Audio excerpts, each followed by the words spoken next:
Real world के मुअज़्ज़िज़ दोस्तों, मैं हूं माजिद मलिक और आप तमाम देखने और सुनने वालों को अस्सलाम वालेकुम। नाज़रीन ग्रामी, जहन्नुम एक ऐसी जगह का नाम है जहां कोई भी इंसान जाना और इसके बारे में सोचना भी पसंद नहीं करेगा। लेकिन क्या आप जानते हैं कि इस दुनिया में भी एक ऐसी जगह मौजूद है जिसे लोग जहन्नुम का दरवाजा कहते हैं? जी हाँ, आपने बिल्कुल ठीक सुना। आज की वीडियो में हम आपको इस जगह का खौफनाक नजारा करवाने जा रहे हैं, जिसे देखकर यकीनन आपके दिल दहल जाएंगे। दोस्तों, जहन्नुम की तरह का ही एक पुरस्कार और राज तलब मकाम ओमान में मौजूद है, जिसको जहन्नमी कुआं कहा जाता है।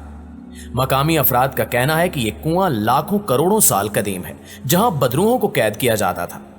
ओमान की सरहद के करीब और दारुल हुकूमत सिना से 1300 किलोमीटर दूर अल महरा सूबे में वाक़ ये कुआं 30 मीटर चौड़ा और तकरीबन 100 से 250 मीटर गहरा है। मकामी अफराद का कहना है कि यह कुआं बदरूहों, जिन्नात और शयातीन को कैद करने के लिए बनाया गया था। ताहम यमनी हुकाम का कहना है कि इन्हें मालूम नहीं कि कुएं की गहराई में क्या है। हुकाम का कहना है कि कुआं बहुत ज्यादा गहरा है और नीचे ऑक्सीजन की भी शदीद कमी है, जिसकी वजह से हम इसकी गहराई में नहीं उतर सकते। यमनी हुकाम ने मीडिया को बताया कि हमने मज़कूरा इलाके का दौरा करके कुएं में उतरने की कोशिश की, लेकिन 50-60 मीटर से ज्यादा गहराई में नहीं जा सके। लेकिन हमने अंदर से अजीब बू महसूस की। वो बहुत पुरस्कार सूरत हाल थी। ये कुआं लाखों करोड़ों बरस से मौजूद है। इस पर मजीद तहकीक व तफ्तीश की जरूरत है। फिलहाल लोगों का मानना है कि यहाँ जिन्नात के कबाइल आबाद हैं। नाज़रीन ग्रामी, इसी तरह तुर्की में मौजूद जिन्नात के शहर के नाम से मौसूम ये ज़ेरे ज़मीन शहर दुनिया का सबसे अजीबो गरीब और पुरस्कार इलाका है, जिसे 1963 में दरियाफ्त किया गया था। इस शहर के हवाले से माहिरीन का कहना है कि देरनकोयो का ज़ेरे ज़मीन शहर अहराम मिस्र से भी ज्यादा पुरस्कार है। लेकिन इस शहर को किस तरह तामीर किया गया, इस बारे में माहिरीन कुछ भी बताने से कासिर है। इस पुरस्कार शहर की दरियाफ्त उस वक्त हुई जब एक मकामी शख्स अपने घर की तामीर के लिए खुदाई कर रहा था कि वहां से बहुत बड़ा पत्थर निकल आया, और जब उस पत्थर को हटाया गया तो इसके नीचे एक सीढ़ी बनी हुई थी जो जमीन की गहराई तक जा रही थी। इस शहरी को खुद उस सीढ़ी से अंदर जाने की हिम्मत नहीं हुई, लिहाजा उसने मकामी हुकाम को इस बारे में बताया तो हुकाम की जानिब से इस शख्स को दूसरी जगह जमीन अलाट कर दी गई और इस मकाम को सरकारी करार दे दिया गया। जिसके बाद जब मकामी माहिरीन सीढ़ियों से नीचे उतरे तो उनकी हैरत की उस वक्त कोई हद न रही जब उन्हें एक वसीओ अरीज शहर देखने को मिला। इस शहर की दरियाफ्त के बाद से अब तक इस पर तहकीकात जारी हैं, जिसने सबको हिलाकर रखा हुआ है। देरनकोयो का ज़ेरे ज़मीन शहर तुर्की के जिस सूबे में वाक़े है, उस सूबे में कभी माजी की मारूफ अनातोलिया सल्तनत वाक़े थी। माहिरीन का कहना है कि देरनकोयो एक हैरत कदा है और जदीद तहकीक से यह मालूम हुआ है कि इस शहर को 7वीं सदी कबल मसीह में तामीर किया गया था, और हैरत अंगेज तौर पर इस शहर में सतह जमीन से 11 मंजिल नीचे तक भी इमारतें मौजूद हैं, जिनमें सबसे निचली मंजिलें 50 मीटर गहराई में वाक़े हैं। इस मतरूका शहर में लाइव स्टॉक, अस्तबल, इबादत खाने, गोदाम, मार्केटें और शराब की फैक्ट्री भी थी, जिससे मालूम होता है कि इस शहर के बासियों ने जिंदगी के तमाम लवाजमात का भरपूर तरीके से एहतमाम किया हुआ था। इसके अलावा हर मंजिल में छोटे छोटे इबादत खानों के अलावा एक मरकजी इबादत गाह भी थी, जो सीढ़ियों से नीचे जाते हुए दूसरी मंजिल पर बनाई गई थी। माहिरीन कहते हैं कि 35 से 50 हजार अफराद मुनज़्ज़म तरीके से इस शहर में रिहाइश पजीर थे, और इस शहर में हवा की आमदो रफ्त के लिए मुख्तलिफ जगहों पर बड़े बड़े हवादान भी बनाए गए थे। जब माहिरीन ने इस शहर के मुख्तलिफ गोशों की छानबीन की तो इन्हें 11 मकामात पर हवा के लिए खोदी गई बड़ी सुरंगें मिली, जिनके दहानों को बड़े बड़े पत्थर रखकर अंदर से बंद कर दिया गया था। 55 मीटर से जायद तवील इन सुरंगों के दहाने ऐसे मकामात पर वाक़े हैं जो हवा के रुख पर हैं, ताकि हवा बाआसानी अंदर दाखिल हो सके। जबकि इन 11 बड़ी सुरंगों के अलावा अब माहिरीन को तहखाने से बाहर को निकले हुए 15,000 सुराख भी मिले हैं, जो हवा और रोशनी के लिए निकाले गए थे।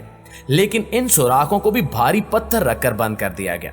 इब्तिदा में तो इस शहर में दाखिल होने का एक ही रास्ता दरियाफ्त हुआ था, ताहम बाद में तलाश के बाद मजीद कई दरवाजे मिले, और इन तमाम दरवाजों को 1 से 1.5 मीटर तवील और 30 से 50 सेंटीमीटर चौड़े ऐसे पत्थरों से बंद किया गया था, जिनका वजन 2 से 500 किलोग्राम है। पत्थर के ये सब दरवाजे अंदर से बंद किए गए थे, ताहम इन्हें ऐसे अजीब तरीके से बनाया गया था कि इन्हें खोलना निहायत आसान था। यहाँ तक कि तहकीक के दौरान एक ही फर्द के मामूली से धक्के से भारी पत्थरों के ये दरवाजे खुल गए। ज़ेरे ज़मीन शहर की तामीर के लिए जिस इलाके को मुंतखब किया गया, اس کا اندرونی حصہ مضبوط چٹانوں پر مشتمل ہے، اس لیے ماہرین کا کہنا ہے کہ اتنے بڑے پتھر چٹانوں سے کاٹ کر شہر بسانا بظاہر انسانی بساط سے باہر ہے۔ اس بات سے مقامی افراد کے اس خیال کو تقویت ملتی ہے کہ اس شہر کو جنات نے تعمیر کیا ہوگا، اس لیے مقامی افراد اسے جنات کا شہر کہتے ہیں۔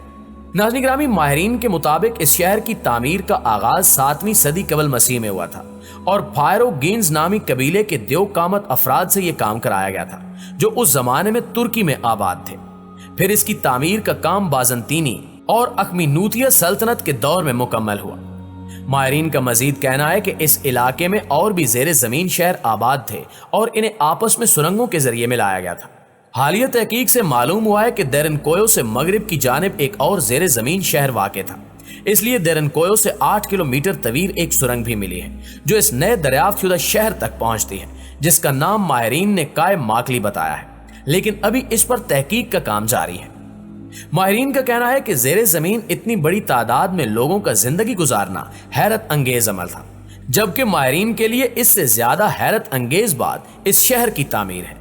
لہٰذا اس کی تعمیر کے حوالے سے ماہرین کا دعویٰ ہے کہ یہ شہر 10ویں صدی عیسوی تک آباد تھا، جس کے بعد اسے نامعلوم وجوہات کی بنا پر بند کر دیا گیا۔ مورخین کا خیال ہے کہ طویل عرصے تک رومن افواج اور دیگر قبائل حملہ آوروں سے بچنے کے لیے اس علاقے میں چھپتے رہے، لہٰذا غالب گمان ہے کہ ان افراد نے ہی زیر زمین شہر تعمیر کیا ہوگا۔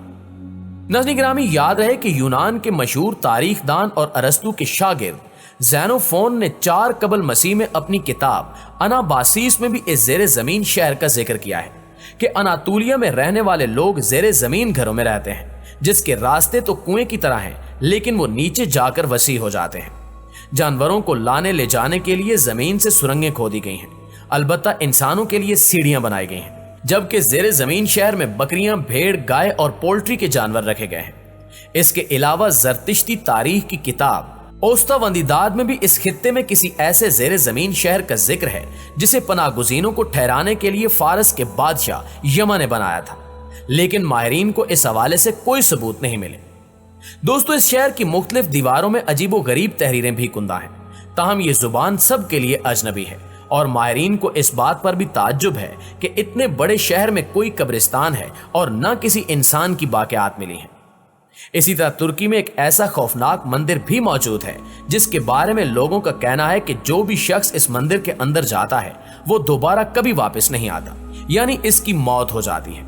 یہ قدیم مندر ترکی کے شہر ہیراپولس میں واقع ہے اور اس مندر کے بارے میں یہ بات دنیا بھر میں مشہور ہے کہ نہ صرف جو انسان اس کے اندر جاتے ہیں مر جاتے ہیں، بلکہ یہ مندر معصوم پرندوں کو بھی زندہ نہیں چھوڑتا۔